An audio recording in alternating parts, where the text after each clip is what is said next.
Hola, hoy vamos a hablar de un tema que tiene que ver con la hipocresía en la vida cotidiana. Este tema realmente es una entrevista a mi padre acerca del trastorno antisocial. Me gustaría empezar hablando de su libro, que de pronto van a ver ustedes un capítulo por ahí ya filmado acerca de un poco de este libro.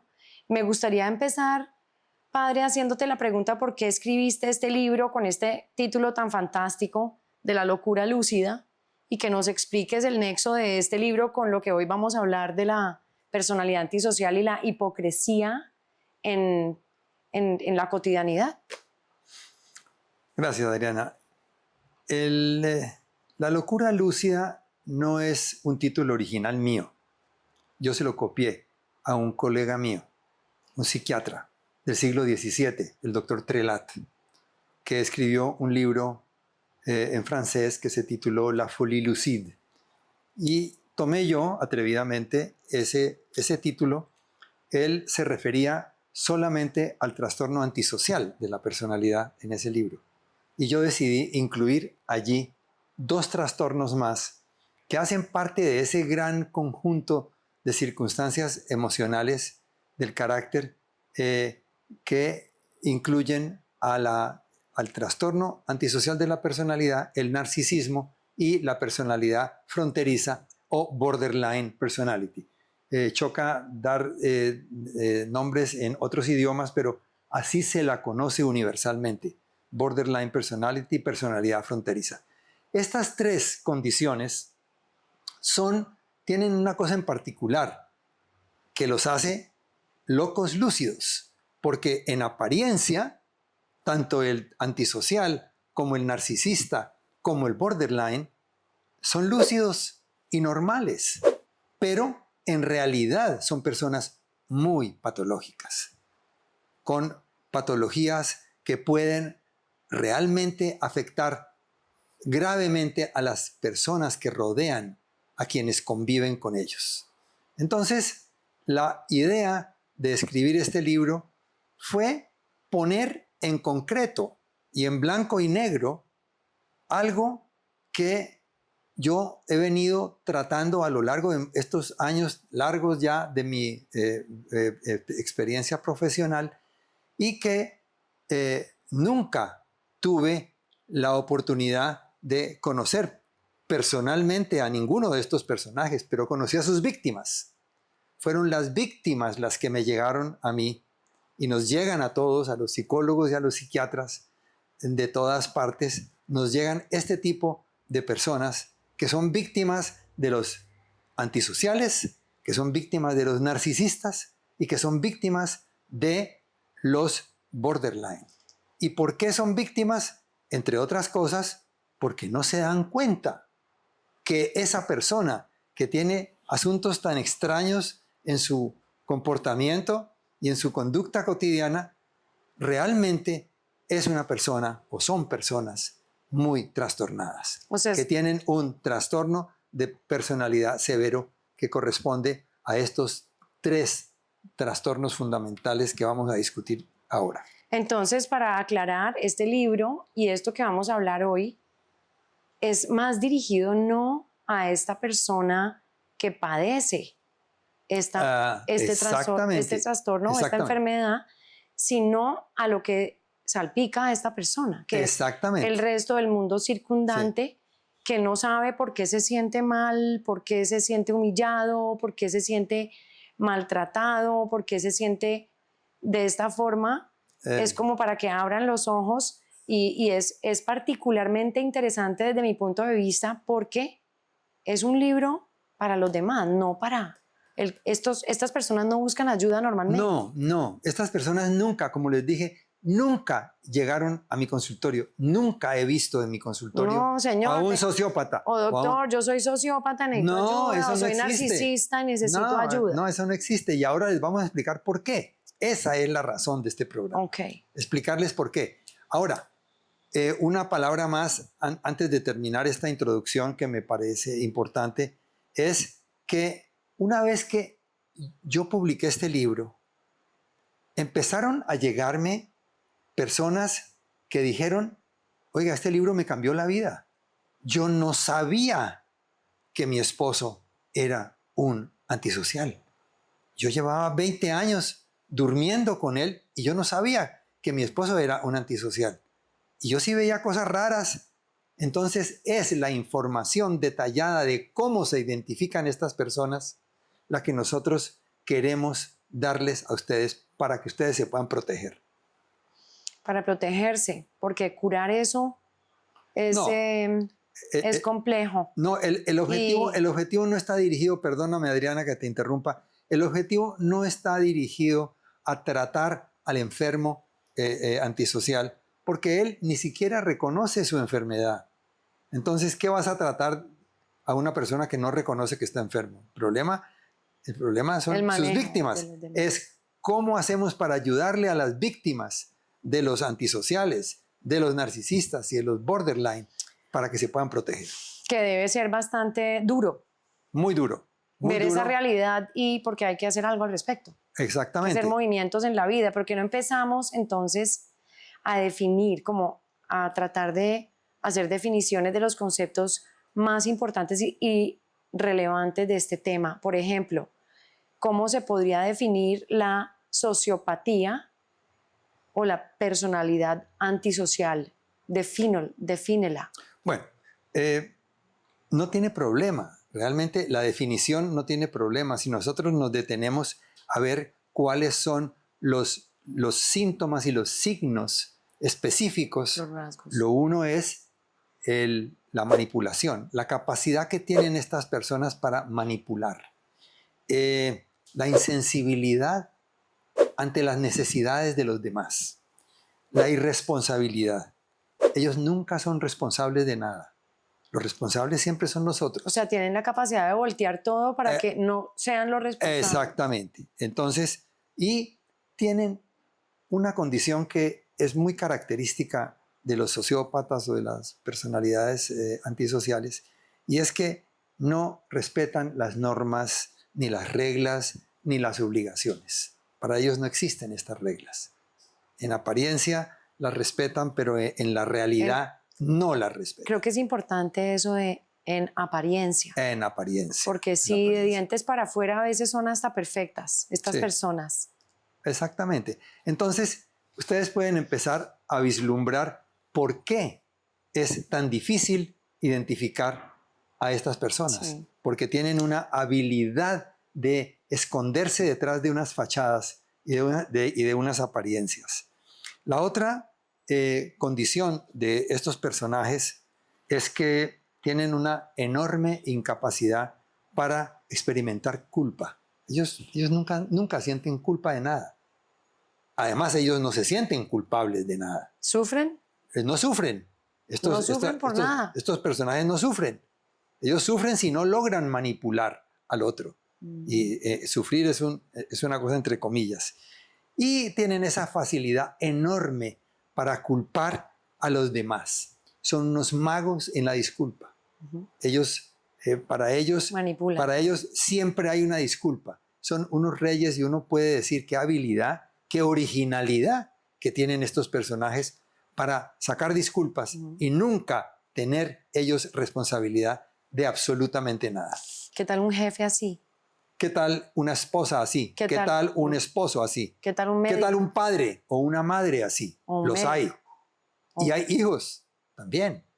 Es una condición muy difícil de lidiar. Es mucho más fácil de identificar si nosotros estamos bien informados. Y ese es el objetivo de este programa del día de hoy. Hemos hablado de características del manipulador, ¿ya? Ejemplos de personajes de la vida cotidiana. ¿Dónde están estas personas? Estas personas están en todas partes. Nosotros nos los encontramos en todas partes. En este libro yo inicio el recuento de lo que es la hipocresía de la vida cotidiana en el caso del simple yogur. que tal vez tú recuerdas. Sí. Es el señor que va al supermercado con su hijito y empieza a poner cosas en su carretilla de mercado y encuentra un yogur en el camino, él lo destapa, se lo toma, el niño coge un paquete de papas, se lo come y tanto el señor como el niño dejan el paquete vacío y la cajita del yogur vacío. Por ahí. Llegan a la caja, las cámaras de seguridad con toda seguridad, y perdonen la redundancia, con toda seguridad, identificaron que este individuo se había tomado un yogur y el niño se había comido un paquete de papas, pero deciden no decirle nada porque es un buen cliente que se lleva a un mercado gigante. ¿Cómo le van a molestar con esto?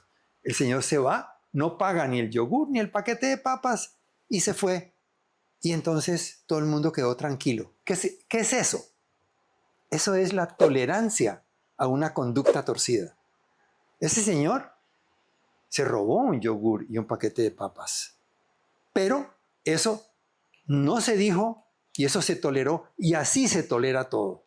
Y así se tolera al vecino abusivo que te tiene hasta las 6 de la mañana con la música a todo volumen, y así se tolera al conductor borracho que se pasa por encima del andén y mata a unos y a otros. Y todo eso se ha normalizado. Entonces, toda esta normalización ha ido llevando a que ya nada nos sorprende, no tenemos que preocuparnos por nada porque todo el mundo lo hace. Además es un yogur, una papa no vale nada. Exacto. Y lo más grave, para mi gusto, ¿sí? Es el ejemplo de crianza de este papá a este niño, que probablemente va a ser igualito o peor, porque la evolución de los hijos depende de la evolución de los papás. Exactamente. Y eso es lo peor, porque ahí el ciclo continúa. Claro. Y eso es un tema que va ahí, que en otro capítulo podemos hablar de esto, pero es gravísimo porque eso es lo que los niños aprenden y que los niños aprenden a tolerar, y nuestra sociedad de alguna forma también aprende a tolerar y a como si eso no es nada. Exacto. Entonces, esto ha ido en un crescendo. Sí. Esto comienza en esas tolerancias a lo torcido en lo pequeñito. El yogur, que no tiene importancia. No vale nada. Pero eso después sigue a la manera como tú dices, el papá tolera asuntos que son absolutamente ilegales y los tolera, y el niño va creciendo en ese ambiente, y esto ha ido creciendo. Y hoy día, ante la corrupción generalizada que existe, no solamente a nivel local, nacional, sino mundial, y ver que los grandes líderes son verdaderos sociópatas, mentirosos. Algunos. Exacto, algunos, porque hay unos ejemplos maravillosos de los cuales en algún momento podemos también hablar. Entonces, la sociopatía se ha normalizado. Ese es el tema que realmente nos preocupa mucho. Necesitamos escrúpulos. Bueno, pero yo quisiera decir algo con relación, Adriana, a la frecuencia de este trastorno. Sí. Según las clasificaciones internacionales, la sociopatía o la personalidad antisocial se encuentra en 1 de cada 100 personas. Poquito. Es decir, el 1%. Pero eso es si nos atenemos a los parámetros diagnósticos más estrictos.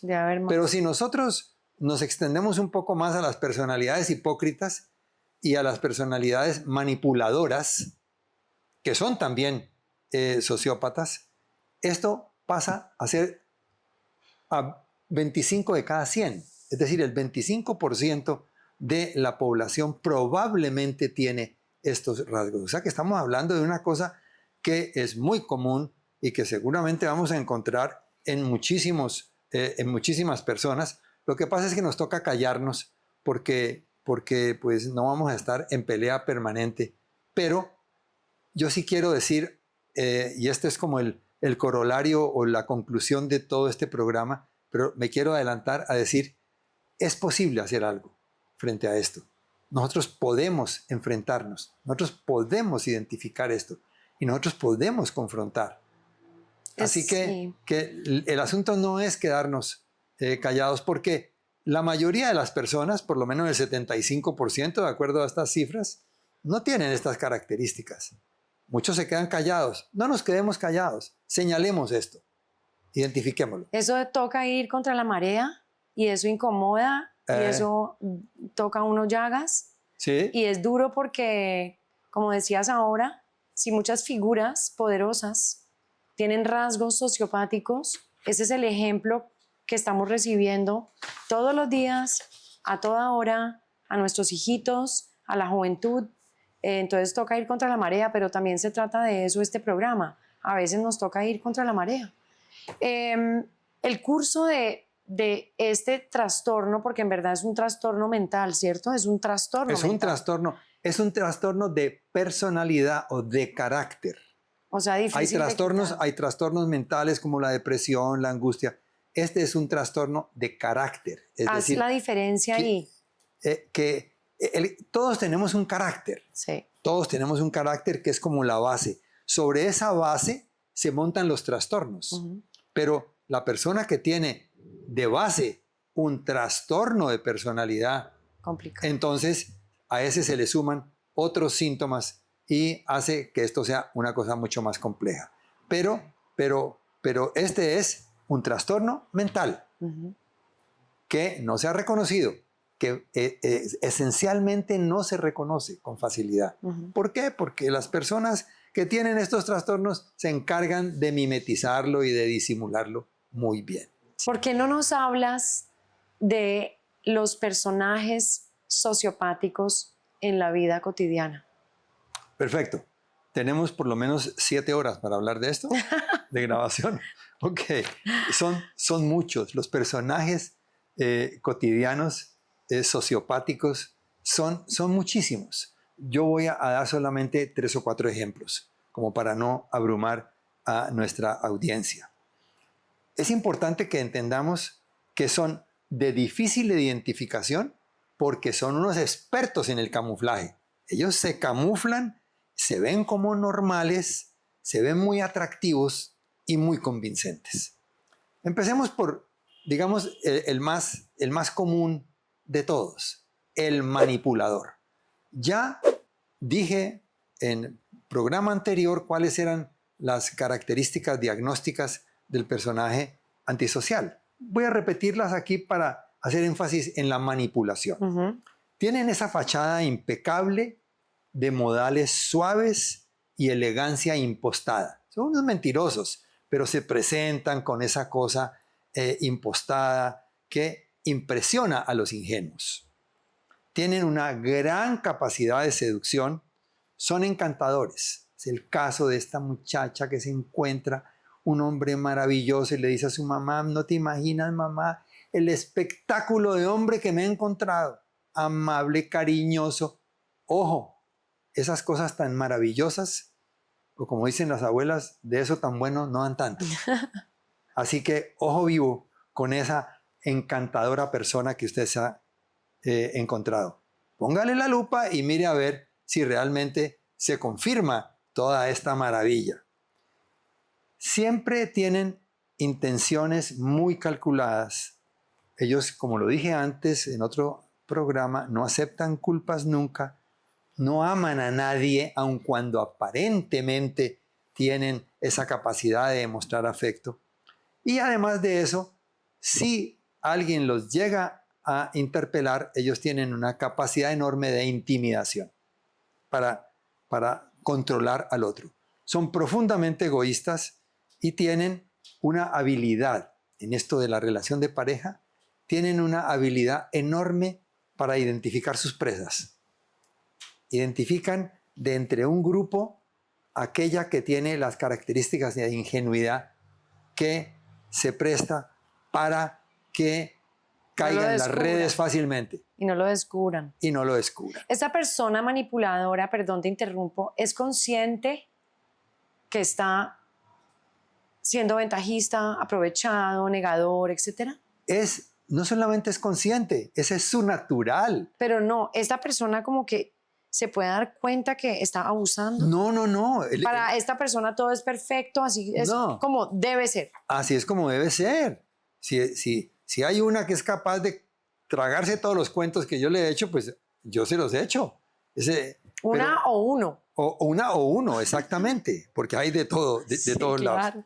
Bueno, entonces, tienen esa habilidad enorme para identificar la víctima, que es ingenua, y tienen esa otra capacidad, y es que una vez que agarran su presa, no la sueltan.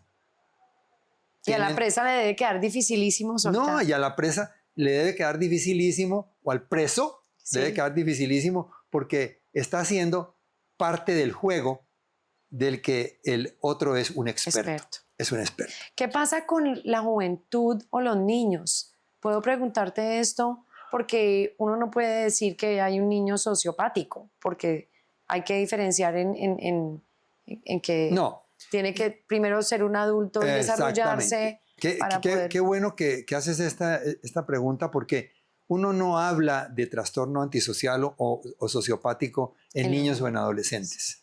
El trastorno sociopático es un trastorno de adultos. Es decir, la persona tiene que tener más de 18 años, pues legalmente, como para poderle adjudicar ese diagnóstico. Pero hablemos de los niños. El hijo problema, ese es otro personaje. Es una persona que desde pequeñita fue un dolor de cabeza para los papás. Todo con él o con ella era un problema. Tenía enredos con todo el mundo, no hay límites, no sigue normas, no obedece, no aprende de la experiencia, y los papás se quiebran la cabeza mes tras mes, año tras año. Los colegios tienen problemas con todo el mundo.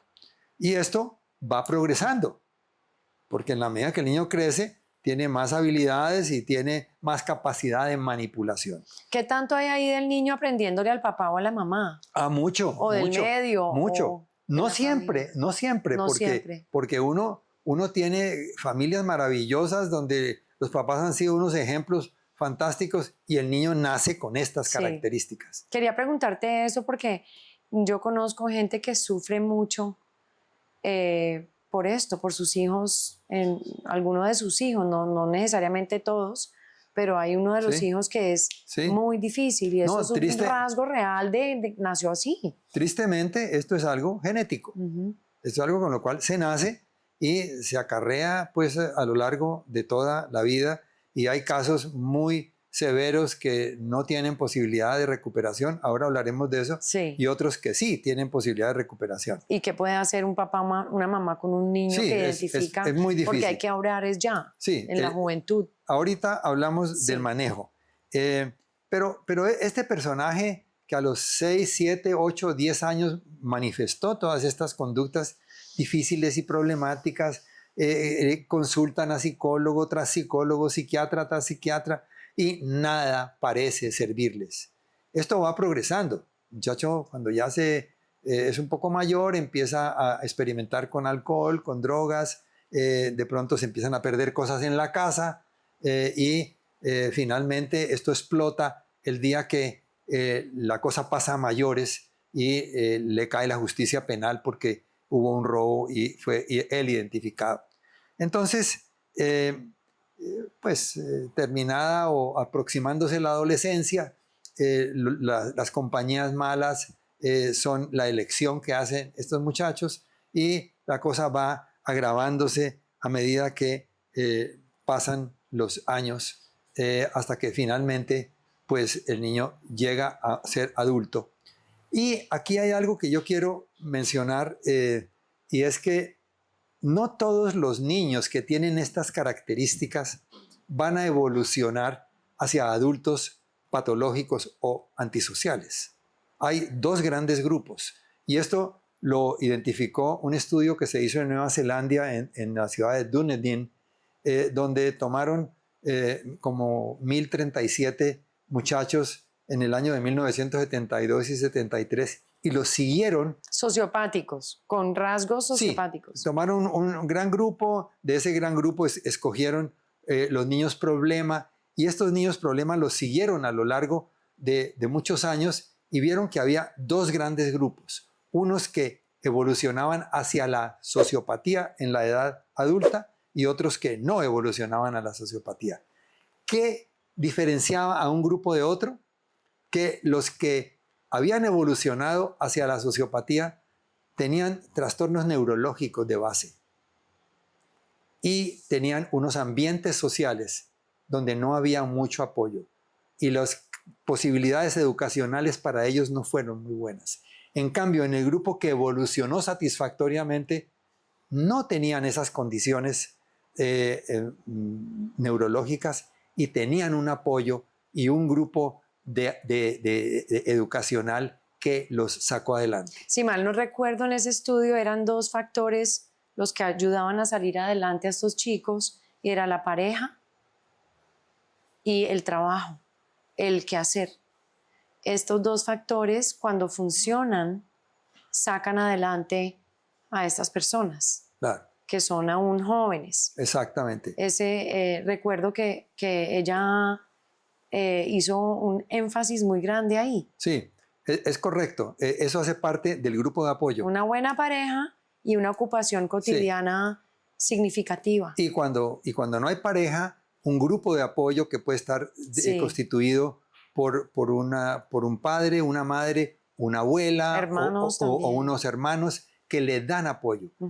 Yo he visto, y tú también, Adriana, en nuestra experiencia clínica, casos de muchachos absolutamente deprivados en su infancia que lograron salir adelante. ¿Por qué? Porque no tenían un trastorno neurológico de base, porque tuvieron en algún momento ese ángel que los ayudó y los sacó. Y ese apoyo que tú decías, pareja o trabajo, es cualquier circunstancia positiva. Y la resiliencia personal. Y la resiliencia personal de cada cual, que eso es también genético. Sí. Entonces, estos casos extraordinarios. Y aprendido a veces también, la resiliencia también es cuando sufre alguien tanto y logra caer, pero levantar y levantar, eso hace que haya un buen callo. Exactamente. Bueno, ¿qué más quieres añadir de los personajes? Bueno. El partidazo. El partidazo. Ese es uno de mis favoritos. Es la muchacha que se encuentra a este hombre buen mozo, simpático, entrador, seductor, soltero, de modales suaves, soltero, un gran partido, convincente, dominante, persuasivo, seguro, una buena fachada. Espectacular, de nuevo lo digo. Me conseguí un hombre espectacular, admirado públicamente, pero resulta que en la medida en que esa persona se va dejando conocer, se convierte en una sanguijuela, no solamente para esta persona, sino para toda la familia cuando entran a la familia. Entonces, podría extenderme aquí describiéndoles varios casos que he tenido, pero pues no tenemos el tiempo suficiente. Lo que yo quisiera enfatizar aquí es, ¿por qué? ¿Por qué la gente no se da cuenta de esto? ¿Por qué toleran? Si es tan duro y tan grotesco, todo eso que estamos hablando en verdad bueno, quiero estar lejos de esta persona, quiero estar lejos. Bueno, por la ceguera, porque hay un silencio alrededor de este personaje. Este personaje entra en la familia y todo el mundo tiene su aprehensión, pero se queda callada. Dicen, no, esto debe ser una impresión nuestra, ella está feliz, no podemos nosotros frustrar semejante maravilla que ha aparecido. Y pasa el tiempo. Y entonces, como el personaje es astuto, el tiempo pasa, nadie lo identificó a tiempo, y como él es un mago para fingir y para las fachadas, entonces, y sus víctimas son ingenuas, porque él las eligió muy adecuadamente, entonces son ingenuas y explotables, y este personaje es lo suficientemente astuto para no pisarle los callos a ningún miembro de la familia que considera que de pronto lo puede confrontar. Y estos personajes pueden dar miedo, intimidan.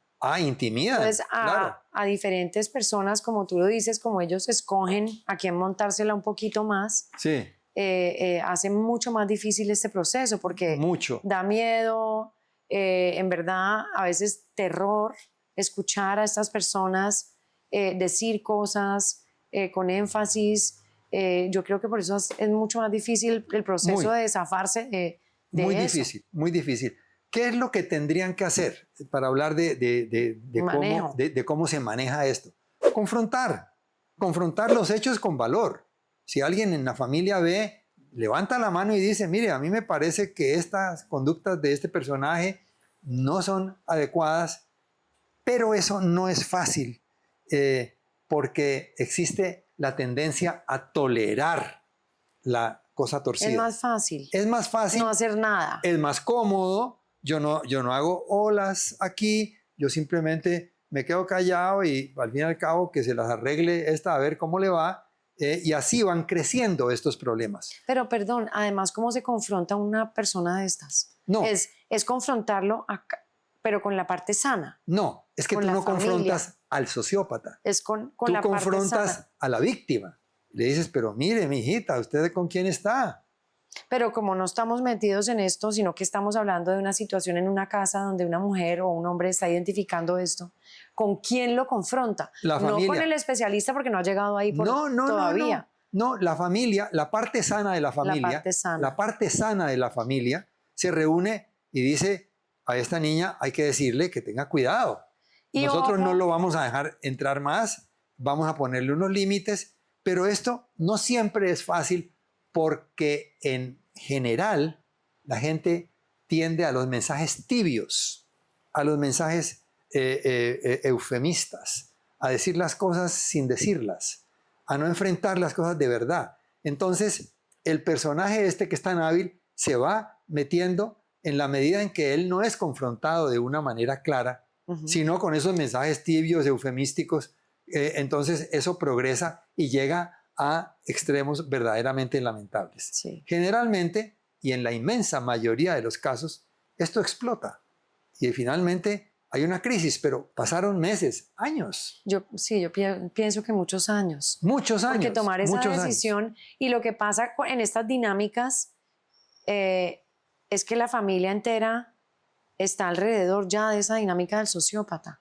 Ajá. Todos. Sí. Entonces uno podría decir que la familia entera está enferma, porque nadie está viendo. Si hubiera alguien que no estaba tan confundido, ciego o enfermo o negador o cómodo, pues ya se hubiera hablado de esto. Ajá, es verdad. Porque si ya se identifica es porque ya ha hecho bastante daño este personaje. Sí, exactamente.